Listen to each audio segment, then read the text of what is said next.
come si riesce a trasformare Piazza Cima in un salone delle feste? Secondo me innanzitutto bisogna essere un po' fuori di testa, nel senso che bisogna avere l'incoscienza di mettere in moto un meccanismo che, per quanto possa sembrare ben oleato, ha le sue esigenze, ha le sue richieste. È partita dall'idea di tante amicizie che ho avuto il piacere di fare nel corso di tutti questi anni di lavoro, amicizie che poi si sono solidificate, quindi mi sono permesso il lusso di chiedere a degli amici perché non ci mettiamo in gioco una sera e ci inventiamo una cena sotto le stelle in una delle piazze più belle non solo di Conegliano ma possiamo dire del Veneto decisamente, e l'ho chiesto a degli amici ristoratori, i quali subito hanno detto di sì. Quindi formare una squadra è stato un gioco, arricchire questo gioco con degli elementi di spettacolo, con degli elementi che dessero emozione è stato tutt'uno,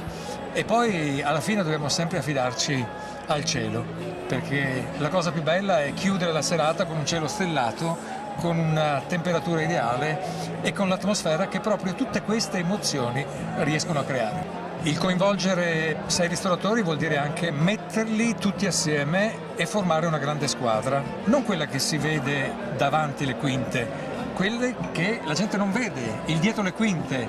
Nulla di proibitivo, sia chiaro, ma vederli lavorare tutti assieme appassionatamente, uno che aiuta l'altro, l'altro che aiuta l'altro, insomma è veramente una cosa unica, e lì diventano una grande squadra e tutti i piatti escono uno dopo l'altro, creato sì dallo chef ma completato da tutti quanti gli altri.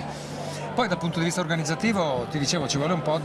pizzico di follia secondo me, perché è tanto laborioso, è tanto rischioso, però quello che vedete alle nostre spalle è il premio più grande, è il successo di pubblico, e questo ci ripaga completamente. Non solo un'ottima gastronomia, ma anche tanta musica e spettacolo. Sì, io ho sempre cercato nel tempo di coinvolgere spettacoli che non fossero scontati, anche se ormai la gente, ahimè, è abituata a vedere tutto e di più.